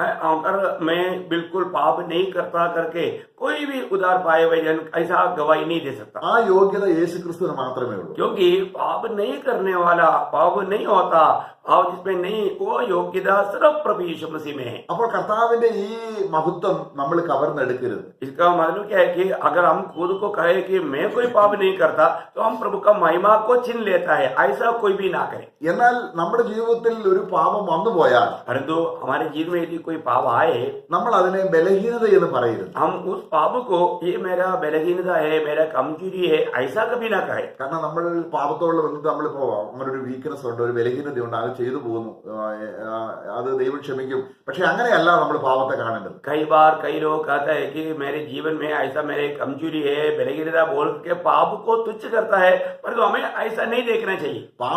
പാപം എത്ര ചെറുതാണെങ്കിലും പാപം പാപം തന്നെയാണ്. प्रियो, पाप कितना भी छोटा भी रहे तो भी पाप पाप है। നമുക്ക് ഈ കർത്താവായ യേശു ക്രിസ്തു നമ്മുടെ ആ ചെറിയ പാപത്തിന് വേണ്ടി തന്നെയാണ് മരിച്ചത്. प्रियो, हमारा वो छोटा सा हम छोटा समझता है, वो पाप के लिए हमारा प्रभु यीशु मसीह मरा। എന്നാൽ പാപത്തോടുള്ള ബന്ധത്തിൽ നമ്മൾ സമർത്ഥന്മാരാണ്. परंतु पाप के संबंध में हम बहुत सामर्थ्य लोग हैं, ഇല്ല, പാപം ചെയ്യാൻ നമ്മൾ സമർത്ഥന്മാരല്ലേ? क्योंकि पाप करने में हम लोग बहुत सामर्थ्य लोग है ना। അപ്പൊ പാപം ചെയ്യാൻ നമ്മൾ സമർത്ഥരും, ദൈവത്തിന്റെ ഹിതം ചെയ്യാൻ നമ്മൾ ബലഹീനരുമാണ്. हम पाप करने के लिए हम लोगों में सामर्थ्य है, परंतु प्रभु की इच्छा पूरा करने के लिए हम लोग बलहीन है। അപ്പൊ ദൈവത്തിന്റെ ഏതെങ്കിലും ഒരു കാര്യം, ഒരു നീതി ചെയ്യാൻ, ഒരു നല്ല പ്രവൃത്തി ചെയ്യാൻ ഞാൻ ബലഹീനനാകുമ്പോഴാണ് ആ ഹോളി സ്പിരിറ്റ് നമ്മുടെ ബലഹീനതയ്ക്ക് തുണ നിൽക്കുന്നത്. प्रियो, प्रभु का इच्छा जानने के बाद में उसमें में बलहीन हो करके प्रभु के सामने हम जब कबूल करता है, तब पवित्र आत्मा हमें उन कामों को करने के लिए सामर्थ्य देता है। അപ്പം കർത്താവ് നമ്മുടെ പാപങ്ങളെ ഓർത്താൽ ആർക്ക് നിൽക്കാൻ കഴിയും? यदि प्रभु हमारे पापों को या बुराइयों को स्मरण करेगा तो कौन प्रभु के सामने खड़ा हो सकता? അപ്പൊ അതിന്റെ 4-ാം വാക്യത്തിൽ उसका 130 का 4 वचन में, परंतु तू क्षमा करने वाला है जिससे तेरा भय माना जाए। നോക്കുക, എങ്കിലും നിന്നെ ഭയപ്പെടുവാൻ എന്ന് പറഞ്ഞാൽ ആ ഭയപ്പെടുക എന്ന് ഉദ്ദേശിക്കുന്നത് നിന്നെ ആദരിക്കാൻ, ബഹുമാനിക്കാൻ, സ്നേഹിക്കാൻ തക്കവണ്ണം നിന്റെ പക്കൽ ഫൊർഗീവ്നെസ്, പാപക്ഷമ എന്ന അനുഗ്രഹം നിന്റെ കയ്യിലുണ്ട്. प्रियो, प्रभु का आदर करने के लिए, प्रभु का सम्मान करने के लिए, प्रभु का भय मानने के लिए प्रभु के पास हमारे लिए क्षमा करने का महान स्वभाव है। അപ്പൊ കർത്താവായ യേശു ക്രിസ്തു നമ്മുടെ പാപങ്ങളെ ക്ഷമിച്ചുകൊണ്ടേയിരിക്കുകയാണ്. പിന്നെയും प्रियो, हमारा प्रभु यीशु मसीह हम बार बार उद्धार पाने के बाद में भी पाप करते रहता है, तो प्रभु यीशु मसीह हमारे पाप को क्षमा करते रहता है। അതുകൊണ്ടാണ് നമുക്ക് അവന്റെ അടുക്കിലേക്ക് വരാൻ നമുക്ക് എപ്പോഴും മനസ്സ് വരുന്നത്. इसलिए हम प्रभु के पास आने के लिए हमारा मन होता है। ഓക്കെ, അപ്പൊ നമ്മൾ ഈ ആ വിഷയത്തെ കുറിച്ച് നമ്മൾ തുടർന്ന് പറയുന്നില്ല. अभी इस विषय में आगे को न बढ़ाएंगे, കാരണം അത് ഒരു പാപക്ഷമ ഇല്ലാത്ത വ്യക്തി വിശ്വാസിയല്ല. क्योंकि जिस व्यक्ति को पाप क्षमा नहीं पाया और उद्धार नहीं पाया, वो एक विश्वासी ही नहीं। എന്നാൽ നമ്മളൊരു പാപം വന്നാൽ നമ്മൾ അതിനെ വേണ്ടതുപോലെ ഇടപെട്ടില്ലെങ്കിൽ പിന്നെ എന്താണ് സംഭവിക്കുന്നത്? परंतु एक विश्वासी के संबंध में अगर वो पाप किया और वो पाप के साथ उसका कार्य नहीं किया, तो फिर हमारा क्या होगा? നമ്മൾ പറഞ്ഞല്ലോ, നമ്മൾ പാപക്ഷമ പ്രാപിച്ചു കഴിഞ്ഞ് നമ്മളൊരു പാപം വന്നാലും നമ്മൾ പിന്നെയും പാപത്തിനൊരു ഭാരം നമ്മളിൽ വരും. प्रियो, हम पाप क्षमा पाने के बाद में भी और हमारे में कोई पाप आ गया है तो भी हमें उस पाप का बोझ हमारे ऊपर आएगा। നമുക്കുള്ള സമാധാനം നഷ്ടപ്പെടും. हमारा जो शांति जो है वो टूट जाएगा। നമുക്ക് ഭയമുളവാകും. हमारे अंदर एक डर पैदा होगा। നമുക്ക് ആകപ്പാടൊരു അസ്വസ്ഥത. हम लोग एक अस्वस्थता के अनुभव में, एक बिगड़ा हुआ अनुभव में आएगा। നമ്മൾ നേരത്തെ നമ്മള് റോമലേഖനത്തിൽ വായിച്ചതുപോലെ പരിശുദ്ധാത്മാവിന് നമ്മളിൽ സന്തോഷിക്കാനും പ്രത്യാശ ഉളവാക്കാനും കഴിയാത്തൊരു അനുഭവം ഉണ്ടാവും. बोलने का मतलब पवित्र आत्मा के द्वारा मिलने वाला वो आशा हमें टूट जाता है, वो आशा पवित्र आत्मा उत्पन्न नहीं कर पाएगा, ऐसा एक अनुभव आएगा। അവിടെ യെശയ്യാവിന്റെ പുസ്തകം 59:2 നമ്മൾ വായിക്കുന്നു. जब यशायाह की किताब 59 अध्याय का दूसरा वचन में हम देखता है, यशायाह 59 का 2, परंतु तुम्हारे अधर्म के कामों ने तुमको तुम्हारे परमेश्वर से अलग कर दिया है, और तुम्हारे पापों के कारण उसका मुंह तुमसे ऐसा छिपा है कि वह नहीं सुनता। അപ്പം നമ്മുടെ പ്രാർത്ഥന കേൾക്കാത്തതും ദൈവം അകന്നു പോകുന്ന ഒറ്റ കാരണം എന്താണ്? ഡെയിലി വരുന്ന നമ്മുടെ പാപങ്ങൾ നമ്മൾ കൈകാര്യം ചെയ്യാത്തതാണ്. प्रियो, प्रभु हमारा प्रार्थना क्यों नहीं सुनता? हमारे एक ही कारण है, वो हमारे जीवन में, रोज का जीवन में हमारे जीवन में आने वाला पाप है, अधिक्रम है। इस कारण प्रभु हमारा नहीं सुनता। നമ്മുടെ സന്തോഷം നഷ്ടപ്പെട്ടാൽ ഉടനെ നമ്മൾ മനസ്സിലാക്കണം, കർത്താവിന്റെ സന്നിധിയിൽ എന്തോ പാപം എന്നിൽ വന്നു, ദൈവത്തിന്റെ ആത്മാവ് ഇപ്പോൾ ദുഃഖിച്ചിരിക്കുക. प्रियो, हमें एक बात जानना, यदि हमारा आत्मिक आनंद अगर नष्ट हो गया है तो निश्चय तुरंत हमें जानना चाहिए, मेरा आत्मा में कोई ना कोई पाप आया है पाप के कारण मेरा कुछ नष्ट हो गया। അപ്പൊ നമ്മളെ ജീവിതം വീണ്ടും അല്ലെങ്കിൽ നമുക്ക് ആ സന്തോഷം തിരികെ കിട്ടാനായിട്ട് നമ്മൾ കർത്താവിന്റെ അടുക്കിലേക്ക് വരണം. हम लोगों को वापस उस उद्धार का आनंद मिलने के लिए हमें क्या करना चाहिए? हम प्रभु के पास आना चाहिए। ഒരു ദിവസം ആരംഭത്തിൽ നമ്മൾ ഇതിന്റെ ആ വചനം ആ പാഠം നമ്മൾ പഠിച്ചു വരുമ്പോൾ ഒരു ദിവസം പല പ്രാവശ്യം ഈ ഒരൊറ്റ കാര്യത്തിന് വേണ്ടി നമ്മൾ ചിലപ്പോൾ നമുക്ക് എന്തെങ്കിലും ഒരു ഭൗമിക ആവശ്യം വരുമ്പോഴാണ് കർത്താവിന്റെ അടുക്കിലേക്ക് സാധാരണ വരാറുള്ളത്. हम लोग एक बात को जानना, हम लोग जब भी हमसे एक पाप होता है तो तुरंत हम प्रभु की उपस्थिति में आना चाहिए, क्योंकि एक एक पाप होने के टाइम पर तुरंत प्रभु के निकट आकर के पाप क्षमा पाना चाहिए। कई बार क्या होता, हमारा जरूरत को मांगने के लिए हम प्रभु के पास आता है, नहीं तो प्रभु के पास नहीं आते। നമുക്ക് കർത്താവിനോടുള്ള ഒരു ചേർന്ന് നടക്കാൻ ഒരു ശുദ്ധ മനസ്സാക്ഷി എപ്പോഴും നമ്മളിൽ ഉണ്ടാകണം. हमारे जीवन में एक बात पर ध्यान देना, प्रभु के संग संग चलना है तो हमारे में एक शुद्ध मन होना चाहिए। നമ്മള് എബ്രായ ലേഖനം 13 അധ്യായത്തിൽ പൗലോസ് പറയുകയാണ്, जब इब्रानियों का पत्री 13 अध्याय में प्रभु का दास कहता है, അതിന് 18 വാക്യത്തിൽ उसके 18 वचन में 13 अध्याय का 18 वचन, हमारे लिए प्रार्थना करते रहो, क्योंकि हमें भरोसा है कि हमारा विवेक शुद्ध है और हम सब बातों में अच्छी चाल चलना चाहते हैं।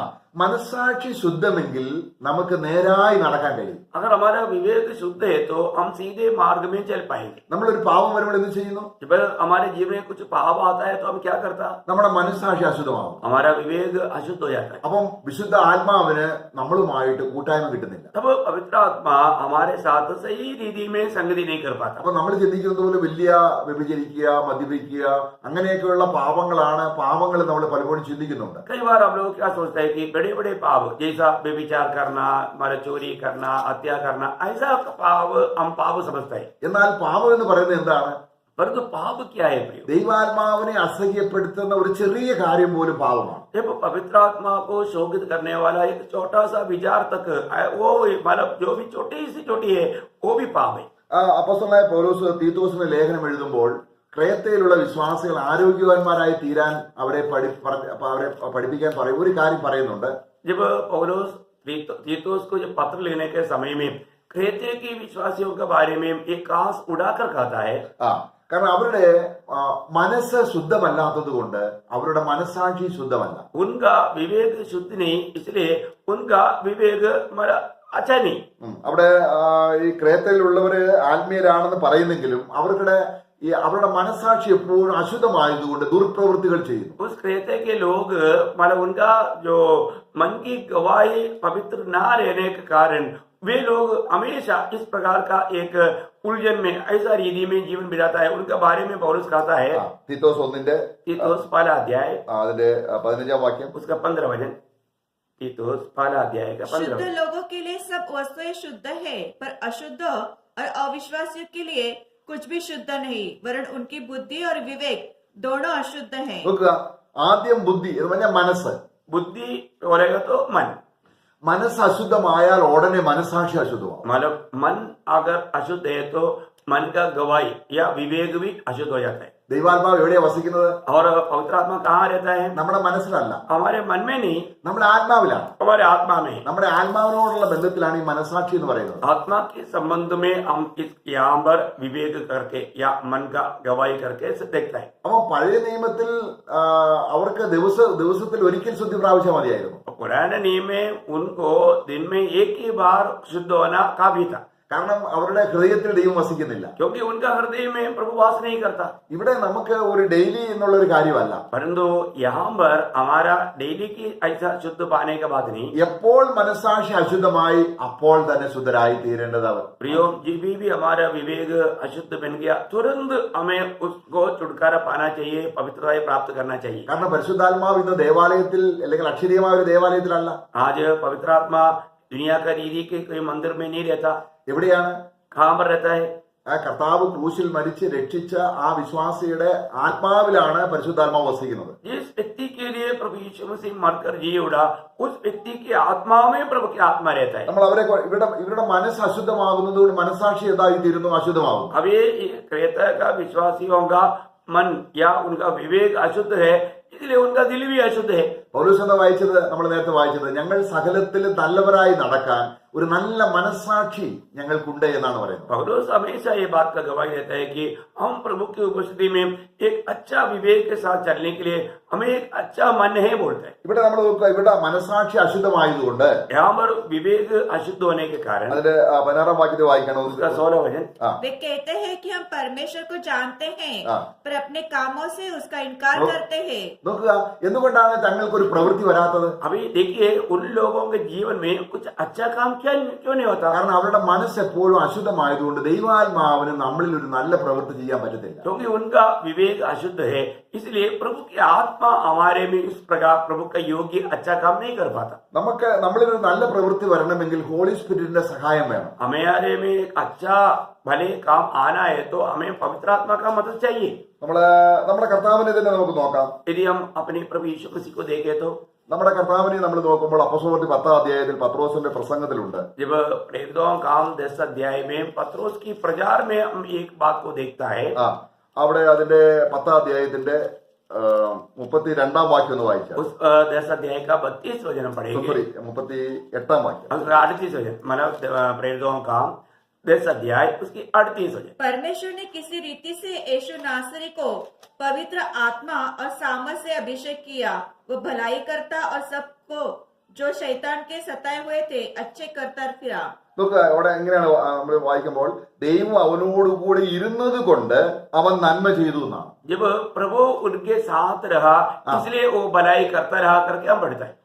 മറാഠിയിൽ അത്രയും അങ്ങോട്ട് വന്നില്ല. ദൈവം അവനോടുകൂടി ഇരുന്നത് കൊണ്ട് हमारा पिता परमेश्वर पुत्र यीशु मसीह के साथ रहने के कारण എപ്പോഴും അവൻ നല്ല ചെയ്തുകൊണ്ടിരുന്നു. वो हमेशा भलाई करता रहा। കാരണം യേശുക്രിസ്തുവിന് ഒരു നിമിഷം പോലും മാനസാന്തരത്തിന്റെ ആവശ്യം ഉണ്ടായിരുന്നില്ല. प्रभु यीशु मसीह को एक क्षण भी कभी मन फिरावट का जरूरत नहीं था, യേശുവിന്റെ മനസ്സ് എപ്പോഴും ശുദ്ധമാണ്. क्योंकि प्रभु यीशु मसीह की विवेक हमेशा शुद्ध है। ലോകത്തിന്റെ പല കാര്യങ്ങളും സാത്താൻ മലയിൽ കൊണ്ടുപോയി കാണിച്ചു, ഇതൊക്കെ നിനക്ക് തരാമെന്ന് പറഞ്ഞപ്പോഴും യേശുക്രിസ്തുവിന്റെ മനസ്സ് അശുദ്ധമായില്ല. जब शैतान ने पहाड़ में ले जाकर के ये दुनिया के बहुत से बातों को मोह दिलाने के यत्न किया, लेकिन प्रभु का उस विवेक हमेशा पवित्र रहा। അപ്പം ഈ ദൈവത്തിന്റെ പുത്രനായ യേശു മനുഷ്യനായി ജീവിച്ചപ്പോൾ അവൻ നന്മ ചെയ്തത് അവൻ തനിയല്ല, അവനിൽ ആത്മാവ് വസിച്ചിരുന്നത് കൊണ്ട് ആത്മാവിനാലാണ് അവൻ നല്ല പ്രവൃത്തികൾ ചെയ്തത്. जब प्रभु यीशु मसीह दुनिया में था उस समय में अकेला में भले काम नहीं किया। प्रभु यीशु मसीह में प्रभु के पिता का आत्मा था या पिता था, तो वो पिता की आत्मा में होकर के वो भले काम किया। നോക്കുക, അപ്പൊ നമ്മൾ എന്തെങ്കിലും നല്ല പ്രവൃത്തി ചെയ്തു എന്ന് വിചാരിച്ച് അത് ദൈവത്തിന്റെ ആത്മാവിന്റെ ആവണമെന്നില്ല.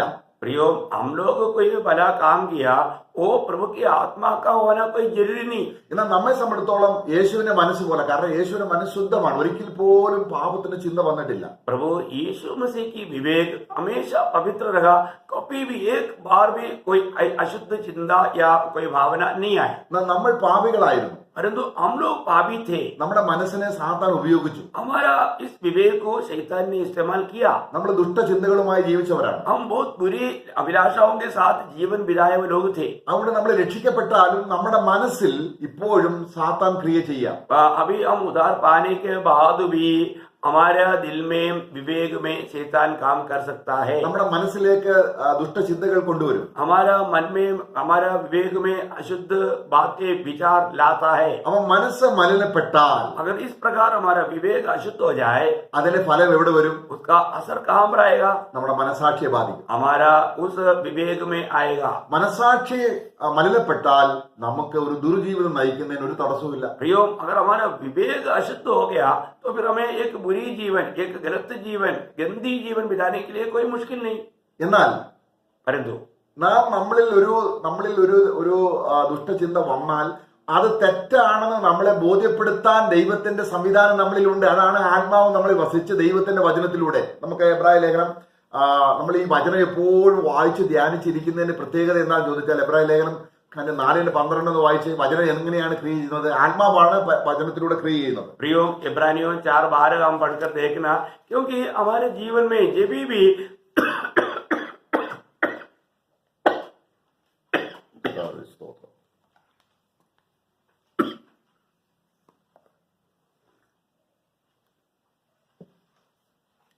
भी कुछ गलत विचार, कुछ जो हमारा विवेक को अशुद्ध करने वाला कोई बात अगर होता है तो तुरंत प्रभु का आत्मा हमारे में याद दिलाएगा।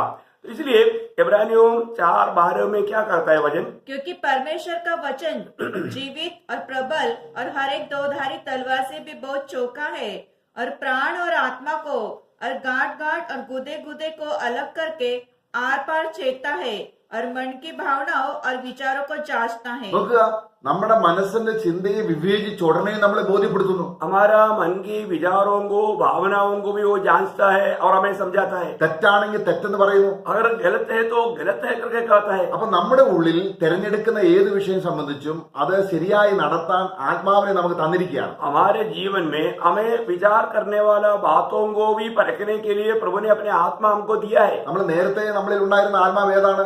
हमारे जीवन में जो पहले हमारे जीवन में था वो कौन सी आत्मा था? നമ്മൾ എഫേസ്യ ലേഖനം 2:2 വായിക്കുന്നുണ്ട്. जब एफेसियों का पत्री 2 अध्याय का 2 वचन में बढ़ता है, ഈ ലോകത്തിന്റെ കാലഗതിക്ക് അനുസരിച്ച് നടത്തുന്ന ഒരു ആത്മാവ് ഉണ്ടായിരുന്നു. जिसमें तुम पहले इस संसार की रीति पर और आकाश के अधिकार के हकीम अर्थात उस आत्मा के अनुसार चलते थे जो अभी आज्ञा न मानने वालों के लिए कार्य करता है। അപ്പം ദൈവത്തിന്റെ വഴിയിൽ നടക്കാതെ अभी परमेश्वर के मार्ग में न चलते हुए സാത്താന്റെ വഴിയിൽ നടക്കുന്ന രീതിയിൽ शैतानिक मार्ग में चलने वाले लोग, ലോകത്തിന്റെ ആത്മാവ് ഉള്ളവരായിരുന്നു എല്ലാ വിശ്വാസികളും. इस दुनिया की आत्मा पाया हुआ लोग थे, सारे मानव जाति या आदमी पीढ़ी। എന്നാൽ നമ്മുടെ പാപങ്ങൾക്ക് പരിഹാരം വന്നു. परंतु हमारे पापों का प्रायश्चित हुआ നമ്മൾ ദൈവപുത്രനായി തീർന്നു. और हम परमेश्वर का संतान बना। നമ്മൾ ഇനി നമ്മളെ നടത്താൻ, നമുക്ക് ആലോചന തരാൻ, ചിന്ത തരാൻ, നമുക്ക് വിവേകം തരാൻ, നമുക്ക് ശരിയോ തെറ്റോ എന്ന് നമുക്ക് ഉടനെ പറഞ്ഞു തരാൻ നമുക്ക് പരിശുദ്ധാത്മാവിനെ തന്നിരിക്കുകയാണ്. अभी हमारे जीवन में सही और गलत को समझाने के लिए प्रभु ने हमें पवित्र आत्मा को दिया है। റോമലേഖനം 8:15-16 വാക്യത്തിൽ നമ്മൾ വായിക്കുമ്പോൾ നമ്മൾ ഇനി ഭയപ്പെടുവാൻ ദാസത്തിന്റെ ആത്മാവിനെ അല്ല. जब रोमियों का पत्री 8 अध्याय का 15 वचन में हम पढ़ता है कि हमें अभी वापस डरने के लिए हम डर की आत्मा को नहीं पाया। പിന്നെ എങ്ങനെയാണ് അബ്ബാ പിതാവേ, ദൈവം നമ്മുടെ പിതാവെന്ന രീതിയിൽ നമുക്ക് ദൈവത്തെ അബ്ബാ പിതാവ് എന്ന് വിളിക്കാനുള്ള സ്വപുത്രന്റെ ആത്മാവിനെയാണ് നമുക്ക് തന്നിരിക്കുന്നത്. हम ये अब्बा पिता कहने के लिए स्वपुत्र की आत्मा को प्रभु ने हमें दिया। അപ്പൊ ദൈവം നമ്മുടെ പിതാവായി. अभी हम स्वर्गीय महान परमेश्वर हो हमारा पिता बना। ദൈവം നമ്മുടെ പിതാവാണെങ്കിൽ यदि महान परमेश्वर हमारा पिता है तो അത് എങ്ങനെയാണ് നമ്മൾ ആത്മാവിൽ നടക്കുന്നവർക്കാണ് ദൈവം പിതാവായിരിക്കുന്നത് എന്നാണ് വായിക്കുന്നത്. वो कैसा है, जो आत्मा में चलता है उनके लिए वो पिता करके 8 अध्याय का 14 वचन में हम पढ़ते हैं कि जितने लोग आत्मा की चलाए चलता है वही परमेश्वर का संतान है। നമ്മൾ ആരാണ്? हम लोग अभी कौन है? ആത്മാവ് നടത്തുന്നവരാണ്. आत्मा बिना आत्मा के द्वारा चलने वाला। അപ്പൊ ആത്മാവ് നടത്തുമ്പോൾ जब आप आत्मा के द्वारा चलाया जाता है നമ്മുടെ ചിന്തയിൽ നമ്മളുടെ ദുർചിന്തകൾ വരാം. हमारे जीवन में ऐसे बुरी विचार आ सकता है, കാരണം നമ്മുടെ ചിന്തയുടെ സ്വാതന്ത്ര്യം പരിശുദ്ധാത്മാവ് എടുത്തു മാറ്റുന്നില്ല. क्योंकि हमें जो प्रभु ने दिया हुआ आजादी जो है, हम किसी बात पर भी मनन कर सके उसको पवित्र आत्मा कभी हटाता नहीं। ആ സ്വാതന്ത്ര്യം അപ്പോഴും ഉണ്ട്. वो आजादी अभी भी तभी भी प्रभु के आत्मा में चलने पर भी हमारे जीवन में है। പക്ഷെ ശരിയേതായ തെറ്റെന്നും തിരിച്ചറിയാൻ നമുക്ക് കഴിവില്ല. परंतु सच्चाई क्या है, बुराई क्या है, भला क्या है, बुरा क्या है, वो बात को समझने के लिए हमें ज्ञान नहीं। അപ്പൊ നമ്മള് കർത്താവിനെ യഥാർത്ഥമാണ്, കർത്താവ് നല്ലവൻ എന്ന് രുചിച്ചറിഞ്ഞവരല്ലേ നമ്മള്? क्या हम लोग हमारे जीवन में हमारे परमेश्वर भला है करके चक्कर जाना था ना? എങ്ങനെയാണ് നമ്മൾ കർത്താവ് നല്ലവനെന്ന് രുചിച്ചറിയുന്നത്? हमने कैसे प्रभु भला है करके चक्कर जाना? ആത്മാവിലാണ്. आत्मा में। നമ്മൾ ആത്മാവിൽ ക്രിസ്തു നല്ലവനാണ്, ദൈവം നല്ലവനാണ്, എന്റെ പാപങ്ങൾക്ക് പരിഹാരം വരുത്തി എന്നെ സ്നേഹിച്ചു മകനാക്കി അവകാശങ്ങൾ തന്നു, ഇതെല്ലാം ശരിക്ക് രുചിച്ചറിഞ്ഞവരാണ്. आत्मा में हमने ये बात को जाना है कि प्रभु यीशु मसीह ने हमारा पाप क्षमा किया, हमें परमेश्वर ने अपना संतान बनाया। ये सारे बात आत्मा में हमने अनुभव करके, हमने चेक करके अनुभव किया। അപ്പൊ നമ്മൾ ശരിക്കും കർത്താവിനെ രുചിച്ചറിഞ്ഞാൽ, अगर हम जब प्रभु को चेक करके जानेगा तब, അല്ലെങ്കിൽ യേശു ക്രിസ്തു അനുഗ്രഹിക്കപ്പെട്ട നമ്മള് 1 കൊരിന്ത്യർ 12 അധ്യായത്തിൽ ആത്മീയ വരങ്ങളെ കുറിച്ച് പറയുമ്പോൾ അവിടെ ഇങ്ങനെ ഒരു കാര്യമുണ്ട്, നിങ്ങൾ ആത്മീയ വരങ്ങളെ കുറിച്ച് വിവേചമുള്ളവരായിരിക്കണം. എങ്ങനെയാണ് അറിയുന്നത്? യേശു ക്രിസ്തു നല്ലവനാണെന്ന് അനുഗ്രഹിക്കപ്പെട്ടവനാണെന്ന് ഒരാൾ തിരിച്ചറിഞ്ഞാൽ യേശു ശപിക്കപ്പെട്ടവനാണെന്ന് പറയാൻ പറ്റത്തില്ല. जब हमारे जीवन में प्रभु के बारे में प्रभु को हमें चेक करके जानना चाहिए। यदि प्रभु भला है करके चक्कर जाना है तो प्रभु का बारे में, जब पहला कुरिन्थी 12 अध्याय का 3 वचन में लिखा है कि वो श्राप दे करके कोई नहीं कर सकता। അവിടെ അവിടെ വായിക്കുകയാണ് 12 പഠിയെ. 3 वाक्य इसलिए मैं तुम्हें चेतावनी देता हूँ कि जो कोई परमेश्वर की आत्मा की अगुवाई से बोलता है वह नहीं कहता कि यीशु शापित है और न कोई पवित्र आत्मा के बिना कह सकता है कि यीशु प्रभु है। നോക്കുക, നമുക്ക് യേശുവിനെ കർത്താവെന്ന് വിളിക്കാൻ ആരുടെ സഹായം വേണം? तो हमें यहाँ पर यीशु मसीह को हे प्रभु करके कहने के लिए किसकी सहायता चाहिए? പരിശുദ്ധാത്മാവിന്റെ സഹായം വേണം. पवित्र आत्मा का मदद चाहिए। നമ്മുടെ മത്തായിയുടെ സുവിശേഷം 7-ാം അധ്യായം വായിക്കുന്നത്, എന്നെ കർത്താവെ കർത്താവെന്ന് വെറുതെ നിങ്ങൾ വാഗുകൊണ്ട് വിളിക്കുന്നത് അതല്ല, അങ്ങനെ വിളിക്കുന്നത് കർത്താവ് സ്വീകരിക്കത്തില്ല. എന്നാൽ ആത്മാവിലാണ് നാം യേശുവിനെ കർത്താവെന്ന് വിളിക്കുന്നത്. प्रियो, हम मत्ती के सुसमाचार 7 अध्याय का 21 वचन में प्रभु ने कहा, हे प्रभु कहने वालों में मैं मेरा पिता प्रसन्न नहीं होता, परंतु आत्मा में हे प्रभु करके कहता है तो उन पर प्रसन्न होता है। നമ്മൾ യേശുവിനെ പരിശുദ്ധാത്മാവിൽ കർത്താവെന്ന് വിളിച്ചാൽ എത്ര ആനന്ദമാണ് നമുക്ക്. जब हम पवित्र आत्मा में प्रभु यीशु को हे प्रभु करके कहता है तो प्रभु को बहुत आनंद मिलता है, കാരണം ആത്മാവിലാണ്. क्योंकि वो आत्मा में कहता है। കാരണം നമ്മുടെ ജഡത്തിലല്ല. हम लोग उस समय में शरीर में नहीं। നമുക്കറിയാം, ഈ നാമധേയ ക്രിസ്ത്യാനികളൊക്കെ ഈ ജഡത്തിൽ അവർ കർത്താവെന്ന് വിളിക്കുന്നുണ്ട്. हम जानते हैं कि सारे मसीह लोग जो नामधारी है वे लोग भी प्रभु यीशु को हे प्रभु कहते हैं।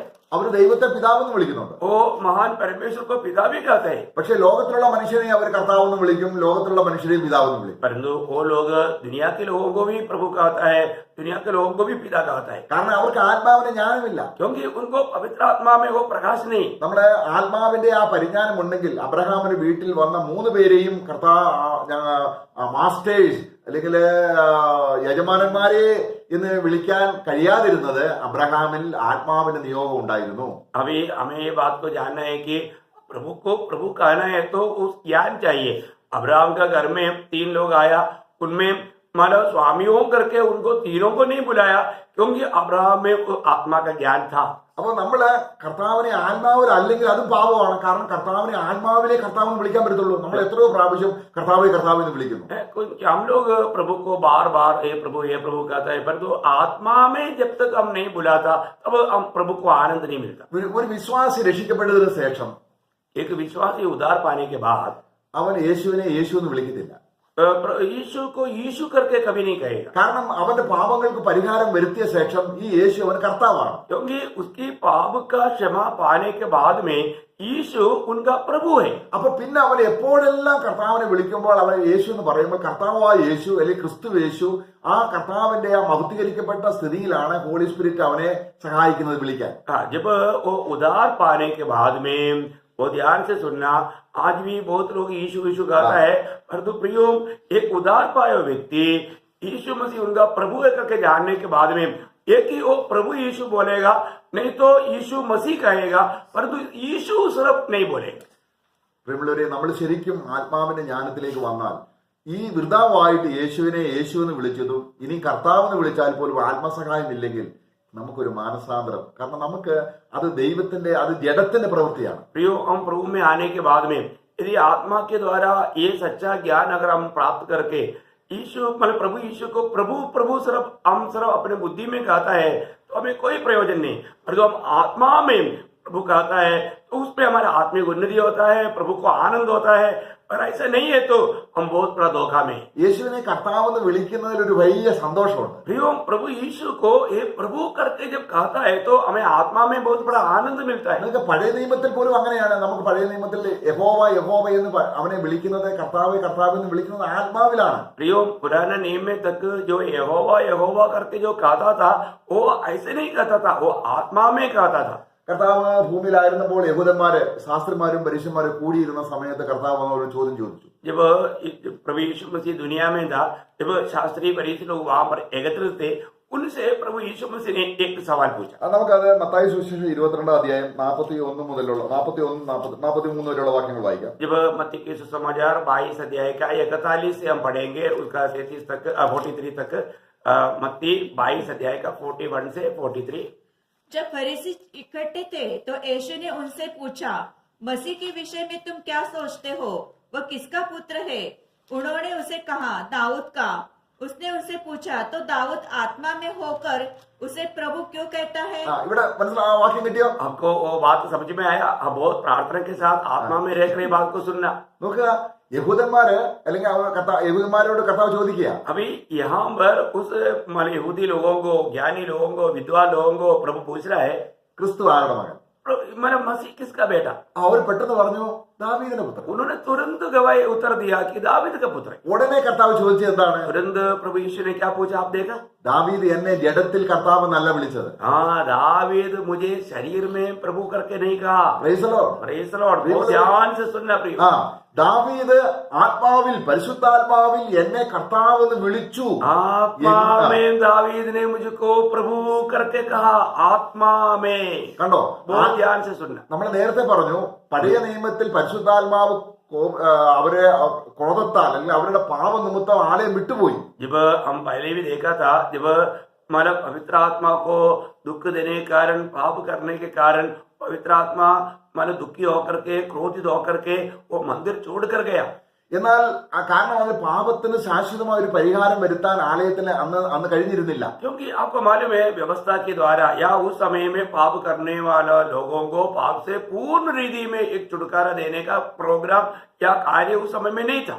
എന്നാൽ പുതിയ നിയമത്തിൽ परंतु नया नियम में ഒരു കർത്താവിനെ രക്ഷിതാവായി സ്വീകരിച്ച് വീണ്ടും ജനിച്ച ഒരു വിശ്വാസി, एक नया जन्म पाया हुआ एक विश्वासी, അവനിൽ പരിശുദ്ധാത്മാവ് അവനിൽ വന്നിട്ട് അവനിൽ എന്തെങ്കിലും ദോഷം വന്നു വിചാരിച്ച് പരിശുദ്ധാത്മാവിനെ വിട്ടുപോകുന്നില്ല. आज का पवित्र लोगों में से कोई भी अगर गलती हो गया बोल करके पवित्र आत्मा उन्हें छोड़ करके नहीं जाता।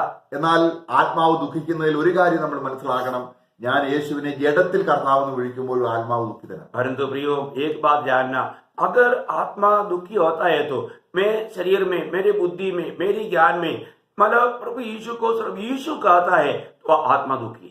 കാരണം നമ്മൾ കർത്താവിന്റെ അടുക്കിലേക്ക് വരുമ്പോൾ യേശുവിനെ കർത്താവെ എന്ന് വിളിക്കാനുള്ള പരിജ്ഞാനത്തിൽ അതിന്റെ യോഗ്യത ദൈവത്തിന്റെ ആത്മാവ് നമ്മളെ സഹായിക്കുന്നു എന്നുള്ളതാണ്. प्रियो, जब हम प्रभु के पास आता है तो उसको प्रभु करके कहने का वो योग्यता पवित्र आत्मा हमें समझा करके ऐसा पुकारते हैं। കാരണം വൃഥാ എന്റെ നാമം എടുക്കുന്നത് പാപമാണെന്ന് കർത്താവ് പഠിപ്പിച്ചിട്ടുണ്ട്. क्योंकि प्रभु का नाम ऐसा वृथा लेना पाप है करके प्रभु ने सिखाया। കാരണം കർത്താവിന്റെ നാമം എടുക്കേണ്ടത് നമ്മൾ അതിപരിശുദ്ധമായ നിലയിൽ പരിശുദ്ധാത്മാവിന്റെ സഹായത്തോടാവുമ്പോൾ ദൈവത്തിന് മഹത്വമാകും. हम जब भी प्रभु का नाम लेता है प्रियो, हम प्रभु की आत्मा में रह करके अगर लेता है तो प्रभु को महिमा मिलेगा, प्रभु आनंद देगा, आप भी आनंद देगा। നോക്കുക, അവസാന ന്യായവിധി ദിവസത്തിൽ आखिरी उस न्याय का दिन में കർത്താവായ യേശുവിന് മുമ്പിൽ प्रभु यीशु मसीह के सामने സ്വർലോകരുടെയും ഭൂലോകരുടെയും അധോലോകരുടെയും മുഴങ്കാലുകൾ മടങ്ങും. जो स्वर्ग में है, पृथ्वी में है, अधोलोक में है, सारे लोगों का घुटना टेकेगा। എന്നിട്ട് അവരെന്ത് ചെയ്യും? इसके बाद वो क्या करेंगे? യേശു प्रभु यीशु കർത്താവെന്ന് प्रभु है करके പിതാവിന്റെ മഹത്വത്തിനായിട്ട് ഏറ്റു പറയുന്നു. पिता की महिमा के लिए वो लोग बोलना पड़ेगा। നോക്കുക, Praise the അപ്പൊ Lord। യേശുവിനെ കർത്താവെന്ന് വിളിക്കുന്നത് പിതാവിന് എത്ര മഹത്വമാണ്. प्रियो, प्रभु यीशु को प्रभु करके कहने में पिता को महिमा मिलता है। അത് പക്ഷേ അവിടെ കർത്താവ് അവിടെ വിളിച്ചിട്ട് അവർ പോകുന്നത് എവിടേക്കാണ്? परंतु वो लोग उस समय में प्रभु करके कहने के बाद में उनको कहाँ जाना पड़ेगा? നരകത്തിലേക്കാണ്. नरक में जाएगा।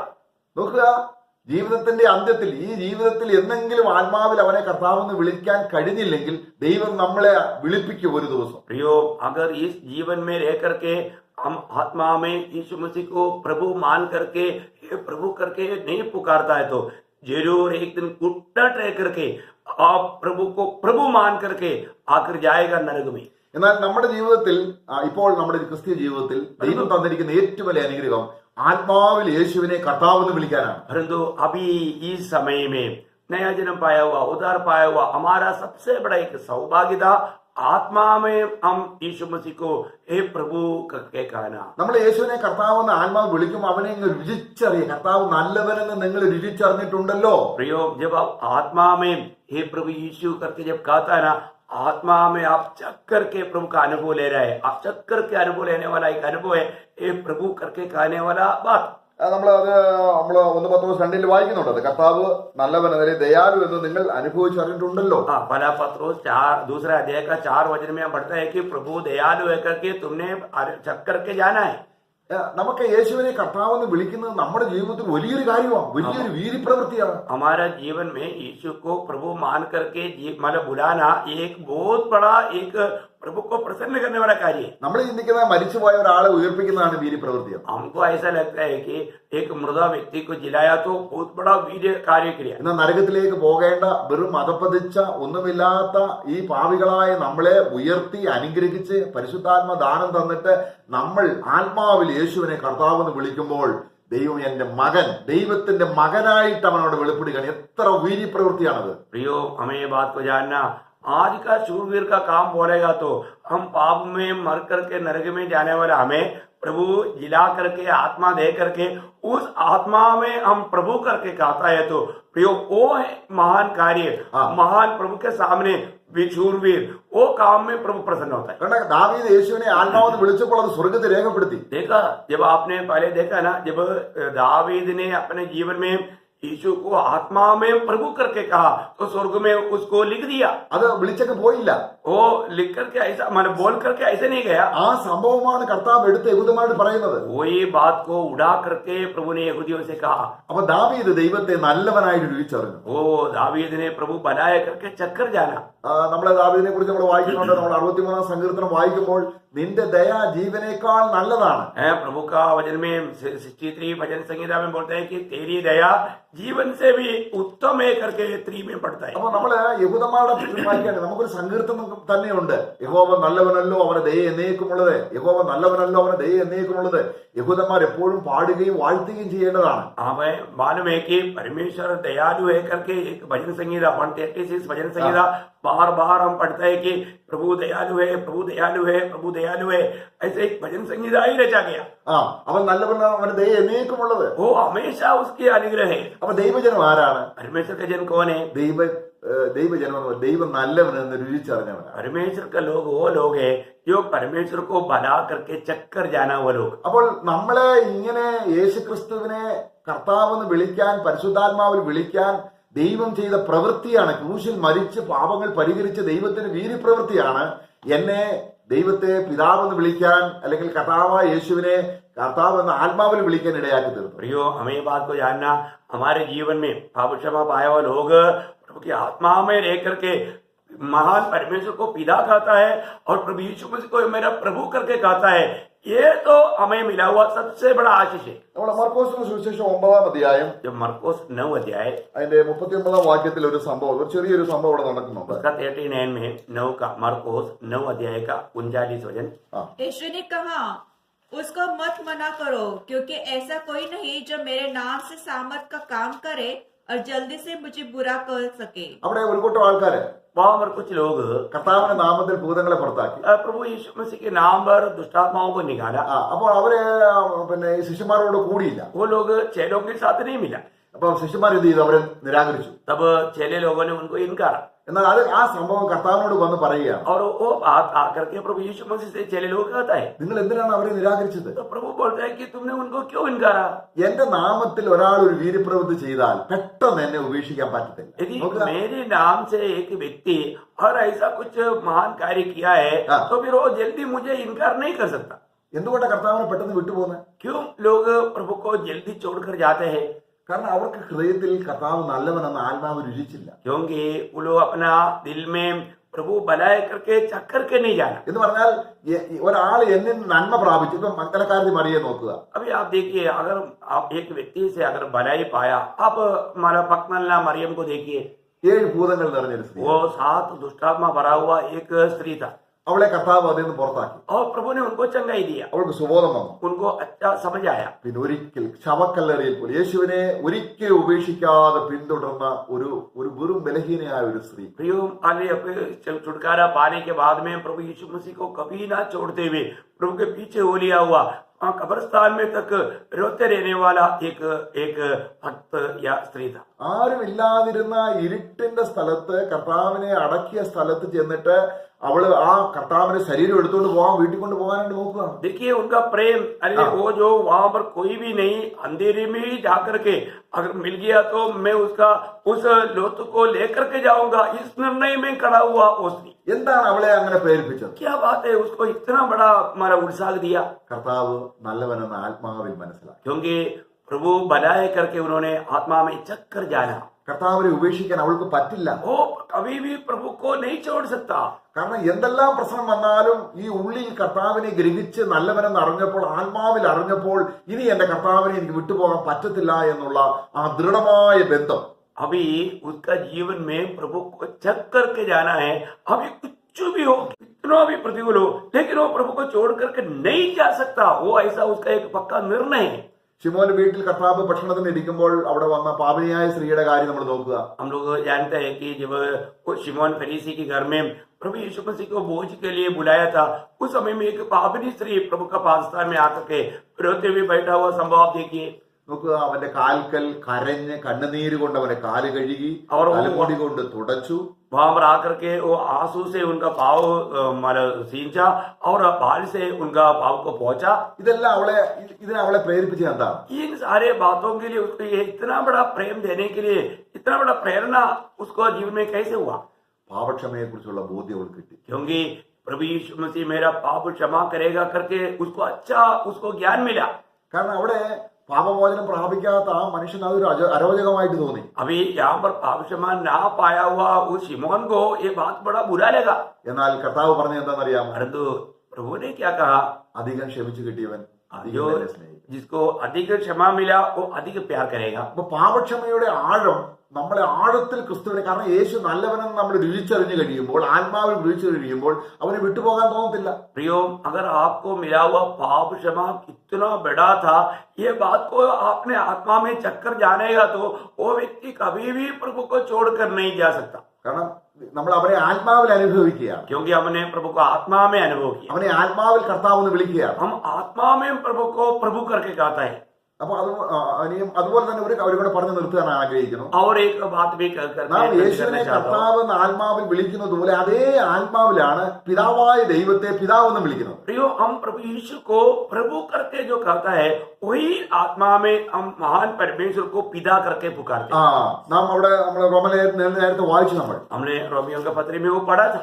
നാം ഇനിയും ദാസത്തിന്റെ ആത്മാവിനെ അല്ല, अभी हम लोगों ने उस दासत्व की आत्मा को नहीं, പിന്നെ എങ്ങനെയാണ് हमने अब्बा पिता कहने वाला पुत्रत्व की आत्मा को पाया करके रोमी 8:15 में हमने थोड़ी देर पहले पढ़ा. അപ്പൊ നമ്മൾ ഇനിയും ദൈവത്തെ പിതാവെന്ന് വിളിക്കുന്നത് നമ്മുടെ ജഡത്തിലല്ല. प्रियो, अभी हम उस महान परमेश्वर को पिता करके जो पुकारता है, अभी हम शरीर में नहीं पुकारते. കർത്താവ് പറഞ്ഞിട്ടുണ്ട്, ആത്മാവിലല്ലാതെ യേശുവിനെ കർത്താവെന്ന് വിളിക്കാൻ പറ്റത്തില്ല, ആത്മാവിലല്ലാതെ ദൈവത്തെ പിതാവെന്ന് വിളിക്കാൻ പറ്റത്തില്ല. प्रियो, प्रभु का वचन क्लियर कहता है, आत्मा में होते बिना यीशु मसीह को प्रभु करके नहीं पुकार सकता और आत्मा में होते बिना महान परमेश्वर को पिता करके भी नहीं बोल सकता. ഇങ്ങനെ യേശുവിനെ കർത്താവെന്ന് വിളിക്കേണ്ട ആത്മാവിന്റെ പ്രവൃത്തിയെ നമ്മൾ അല്ലെങ്കിൽ അതിനെ കെടുത്തിക്കളയുന്നത് ചെറിയൊരു പാപമാണ്. प्रियो, अगर हम प्रभु यीशु मसीह को प्रभु करके ना कहते हुए हम इस प्रकार ना पुकारता है तो एक छोटा पाप उसके लिए काफी है. ഒരു ചത്ത ഈച്ച തൈലക്കാരന്റെ തൈലം മുഴുവൻ കേടുവരുത്തും എന്ന് പറഞ്ഞതുപോലെ एक मरा हुआ मक्खी सारा उस तेल को हमारा बर्बाद कर देता है. इसी रीति में നമ്മുടെ ജീവിതത്തിൽ പാപത്തെ നമ്മൾ അനുവദിച്ചാൽ, प्रियो, हमारे जीवन में किसी प्रकार का हम छोटा समझने वाला पाप को भी अगर हम अनुमति दे, അപ്പൊ നമ്മുടെ ചിന്തയിൽ പോലും ഒരു ദോഷചിന്ത വന്നാൽ, यदि हमारे विचारों में भी ऐसा कुछ बुरी विचार आए, കർത്താവ് ഉടനെ നമ്മളിലുണ്ട്. प्रभु हमारे अंदर है, प्रभु हमारे साथ है. നമ്മുടെ ദൈവത്തിന്റെ പരിശുദ്ധാത്മാവ് നമ്മുടെ ചിന്തയെ വിവേചിച്ച് മനസ്സിലാക്കി നീ തെറ്റായി ചിന്തിക്കും. ഉടനെ നാം പ്രകാശത്തിലേക്ക് വന്നാൽ, കർത്താവിലേക്ക് തിരിഞ്ഞാൽ, മാനസാന്തരപ്പെട്ടാൽ നമ്മളിൽ ആ ഒരു പാപ പ്രവൃത്തി വരാതെ വേണം അതിന്റെ ആരംഭത്തിൽ തന്നെ അതിനെ ചുട്ടുകളയാൻ കഴിയും. प्रियो, प्रभु की आत्मा तुरंत हमें उस बात को समझाएगा, तुरंत हमें प्रभु के सामने कबूल करके उसके ऊपर हमें विजय प्राप्त करना है. ऐसा है तो हम हमेशा प्रभु को महिमा देने वाला एक भी जीवन बिता पाए. അങ്ങനെയുള്ള ഒരു ജീവിതത്തിൽ യേശു വരാൻ ഇങ്ങനെ കാത്തിരിക്കുകയാണ്. प्रियो, ऐसा लोगों को लेने के लिए, प्रभु आने के लिए प्रभु तैयार है, प्रभु इंतजार में. നമ്മുടെ ശരീരം കൊണ്ട് ദൈവത്തെ മഹത്വപ്പെടുത്തുകയും हम अपने उस शरीर के द्वारा प्रभु को महिमा करना है. നമ്മുടെ ആദരത്തിൽ ആത്മാവിൽ കർത്താവായ യേശുവെ നമ്മൾ വിളിക്കുമ്പോൾ പിതാവ് മഹത്വപ്പെടുത്തുക. हमारे होठों से हम हे प्रभु यीशु मसीह करके आत्मा में जब पुकारता है तो पिता महिमा देता है. പക്ഷെ പാപം വഹിച്ചുകൊണ്ട് അല്ലെങ്കിൽ അകൃത്യത്തിൽ നമ്മൾ ജീവിച്ചുകൊണ്ട് നമ്മൾ യേശുവിനെ കർത്താവെന്ന് വിളിക്കുന്ന ദൈവത്തിന് അപമാനം വരുത്തുക. प्रियो, यदि हम पाप में रह करके, अशुद्धि में रह करके यीशु को प्रभु करके पुकारता है तो वो प्रभु का निंदा करता है, प्रभु का अपमान लाता है. അതുകൊണ്ട് നമുക്ക് യേശുക്രിസ്തുവിന്റെ വരവിനെ ബന്ധപ്പെടുത്തുന്ന ഒന്നാണ് ആത്മാവിൽ കർത്താവേ വേഗം വരണം. അതാണ് വെളിപ്പാട് പുസ്തകം പറഞ്ഞ് അവസാനിപ്പിക്കുന്നത്. हाँ, तो अभी हमारा प्रभु यीशु मसीह को हमें जल्दी आने देना है तो हमारा तैयारी में हम हाँ। बहुत उत्साही होकर के हमारा तैयारी पूरा हो चुका है, तभी हम प्रकाशित वाक्य में जैसे कह सकता है कि हे प्रभु आओ। കർത്താവ് അവസാനം പറയുന്ന വാക്കതാണ്, ഞാൻ വേഗം വരുന്നു. प्रभु आखिर में कहता है कि मैं शीघ्र आ रहा हूँ. ആ വാക്യം ആ ദൈവദാസൻ അപ്പോസ്തലൻ എടുത്തു പറയുകയാണ്, അതേ കർത്താവ് നീ വേഗം വരണമേ. अभी उसी समय में प्रभु का दास कहता है हाँ प्रभु तू जल्द आओ.